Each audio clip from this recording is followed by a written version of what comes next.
have a seat, please, to invite Cao Fei. Cao Fei is one of the probably most acclaimed contemporary Chinese artists. She I think I'm entitled to say so. You just come from Düsseldorf, where you have signed up a very big new show to happen in next spring. A similar show of that kind was recently shown at the MoMA, the Museum of Modern Art in New York. And you have also designed the art car for BMW in this year. So in other words, you have, among other countries, also a very strong tie to Germany. We know each other already for, in the meantime, probably quite a few years. Cao Fei is, as you can see, a rather younger artist. She is not coming from the first generation of artists who have become prominent in the West, like, for example, Ai Weiwei, who is a resident to Berlin. So she's quite some years younger. You grew up in Guangzhou, in the south of China, in the Pearl River Delta, an area which had been already highlighted earlier today in the speech of Pei Lin. We will probably come back to the specificities of that location. Cao Fei works in Beijing. She has a huge studio there, and at the same time she's working globally. She has exhibitions and shows and appearances across the globe.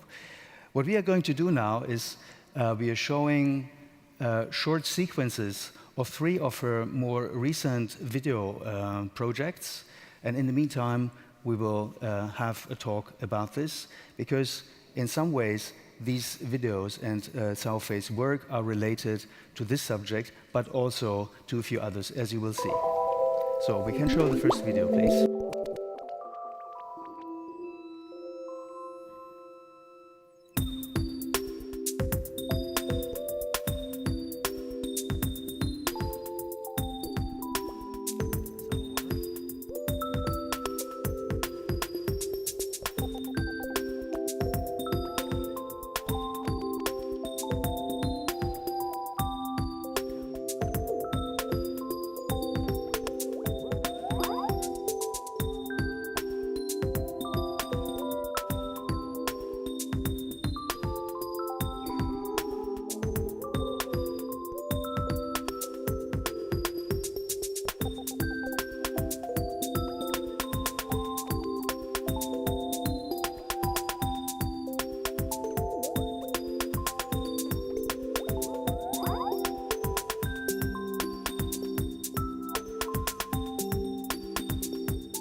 Okay, please, to stage management, I need to have the mic on all the speech over, otherwise we can't communicate, please. Thank you. So that was the first video. I would like to talk first about certainly that project, because it was instrumental to your, I would say, career as an artist, but at the same time also to the positioning of art in contemporary China. Maybe you can elaborate a little bit on what was the intention and what it is all about, what we have seen here. It's called RMB City. Why is that RMB City? What is RMB City? So the RMB City is create in the second line, the virtual reality platform since 2007. So the whole project we spent like 3 years and finished 2011. And I built up a city we call RMB City. RMB is like is a currency of China. So it's reflection of all the symbolic city of China. And so I invited, every season, invited mayor, and they use their avatar to redress in the city. So we have our own community, own digital life in the city in that 3 years. Mm-hmm. So if I may elaborate a little bit more on that, the intriguing thing is that I think 30 million people at some point had visited the city and became residents of that city. So it was a mega city in Second Life, sort of representing in many ways the mega city of China. And you can of course see you were playing also with some of the icons of contemporary China. We were seeing, for example, Rem Koolhaas CCTV tower flying through the air. Rem Koolhaas had just before in the morning session presented this project to us. It's very playful. Does it mean that it is also a very... Do you look at the bright side of China? You think this is a project which confirms that China is on a very positive track of development? The project is have the idea in 2007, and the city is built up in 2008. So that is totally before the idea is before the Olympic in Beijing. So after we start to running the city, that is after the economic crash, 2008, 2009. So I think as this virtual city, it also have a half light because, for example, the second line going down and compared before the economic crash. So I think it's a very interesting phenomenon also as a virtual platform. And as the project, I think for me, it's because I took a lot of time to do research before I create a city. So I saw the New York, Paris have a lot of and mirroring a country or city in second line. So one day I just thought probably we can build a kind of a China city, but it's not China, but I call RMB City like a reflection, how to say, it's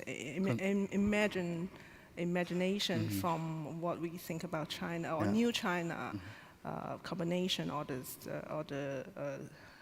symbolic. So, and also very playful because that is a game, it's online game, even its community. So I think it's have a lot of exits. Not we live in real life, also have a parallel. Sure. Invites all the people from all over the world. I call it digital nomad, so everybody can come to visit, to participate in all the events we create. So now exhibit in Guggenheim in New York. They now have a big Chinese exhibition.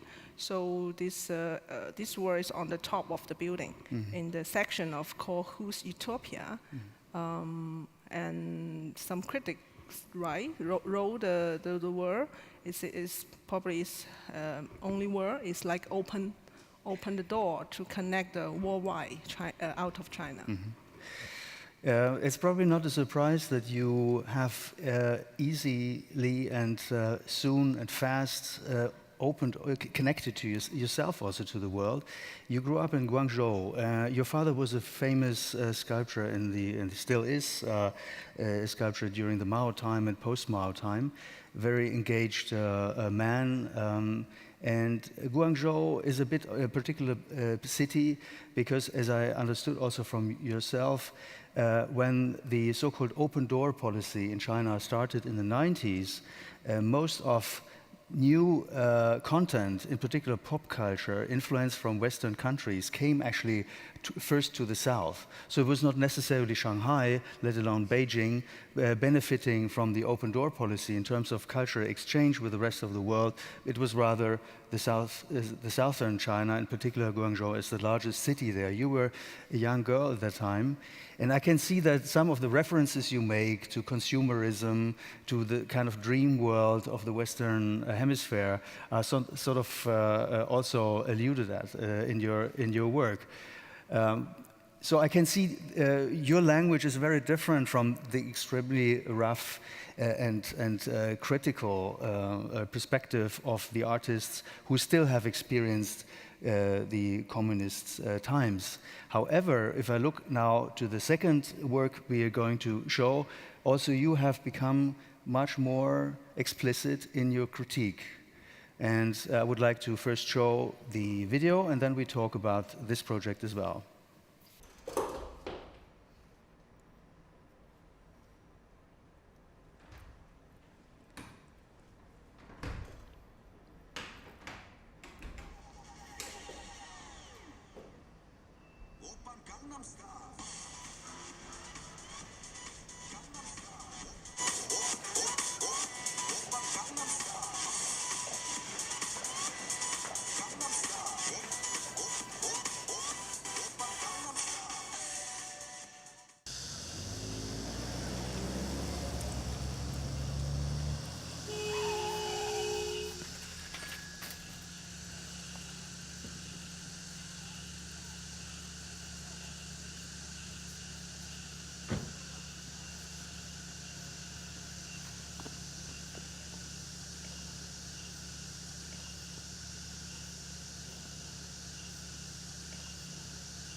So we can stop this video, please. Thank you. That is, it was an excerpt from Haze and Fog, a film you have made in, I think, 2011? 2013. 13, all right. Maybe you can elaborate a little bit more on what was your intention with that project? I remember since 2012 is in Beijing, also in Shanghai. Many of the biggest cities have the pollution. Pollution. The haze. So sometimes you look at out the window is unseen. The city is unseen. It's like live in the island if you live in the high level, a high floor. So so the film's about the haze, unsafe, unseen feeling in the heart about the people. It's not about the pollution, and and also the time when I shoot in the film is after the economic crash. So the whole society, even China or the global, is like a freezing. The people don't know where to go and what to do the next, and also the middle class and also the working class. You can see the different level of the people in the same compound, the modern South building. So the film is showing different scenes and different character and their road who live this kind of, we call the zombie life. You make some references to, in particular, also European art movie. I, for example, recognize in one of the scenes here somehow Weekend by Godard. I don't know if that's on purpose or not, but we talked about this already earlier, that I know that you were influenced by this kind of movie making. Most of those movies were actually shot in the 60s at the time when Europe was at a time of reframing its own kind of social contract, I would say. We are now celebrating 1968, 50 years very soon, when Europe was in a kind of revolutionary status, and such movies have appeared to sort of also show the state of the country.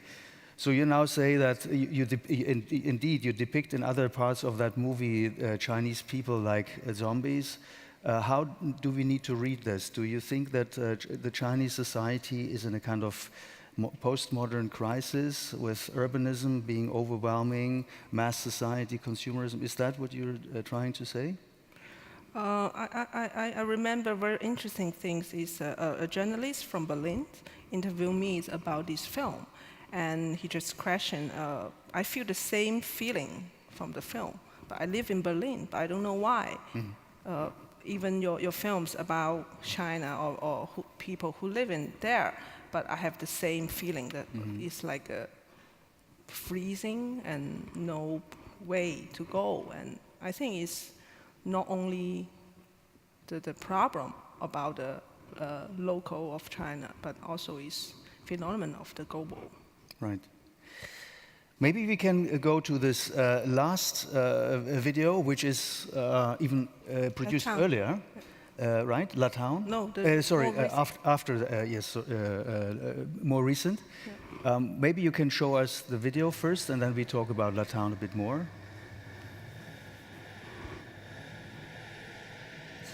Yeah, sure.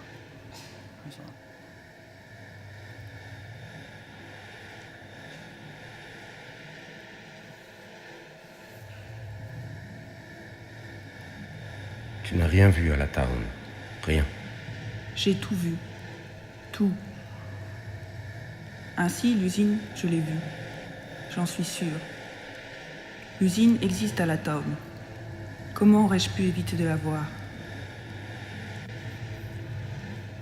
Tu n'as pas vu l'usine à la town.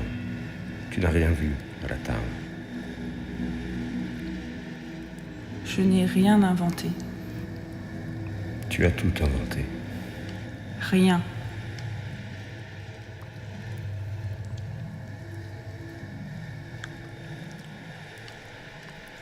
Je ne peux pas imaginer la town.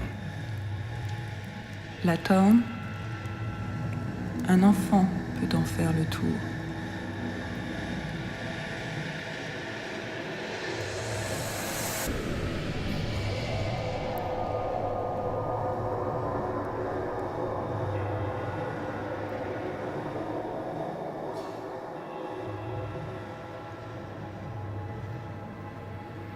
Tu aurais eu froid dans cette cave, à la table, si on s'était aimé. J'aurais eu froid.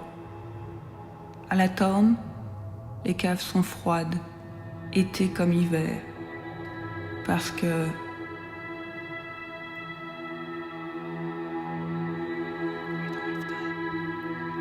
Thank you. Thank you. Please fade out. So this is the most recent of the three videos we wanted to share with you, called La Town. As you could see, another dystopian video or artwork. Here we don't see any Chinese reference no more. So in the meantime, you seem to totally abandon, let's say, the Chineseness of your artwork. Is that correct, or is that something which happened only by coincidence? The video is 42 minutes, and I can't say no China.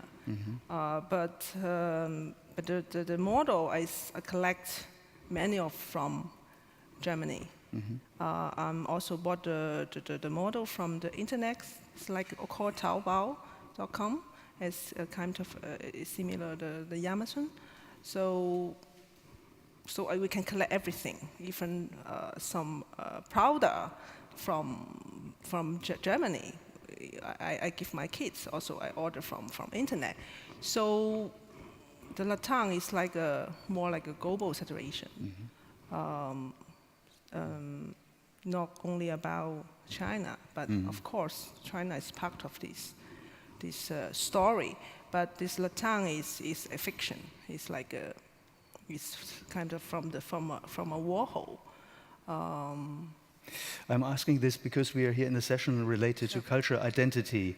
On the one hand, you have clearly a Chinese background. If we would have asked before, you actually spent all your life not in the same town, but in the same country at least. And the country actually did not go through so tremendous political changes like, for example, Germany. However, you of course experienced an enormous social change, and you are representing this to me also in some ways, because you can see from your work how you more and more grew into, I would almost say, a global mainstream language, and that is meant to be, in this case, something positive. I wonder how actually people in China refer to this. Is that shared? You say someone from Berlin felt this is actually similar to my own experience, but would people share this experience in China as well? I think some Chinese audience You here, could ask them. we can ask them. But they might be exceptional because they are in Berlin already. So there might be even Berliners. But I'm asking you, do you show your work also in China? And what is your audience doing about your work there? I show my works many countries, but so less in China. It's, for example, the RMB City, I show a little bit in China because I have a lot of sensitive symbolic of China. But also like Haze and Fog in showing in Beijing, the people love it, and some of the people, they watching it for several times. And some students watching several times come to my studio and be a volunteer. So I think for our generation, we live in the two system. Yeah, we have different volume to think about the society, outside and inside out.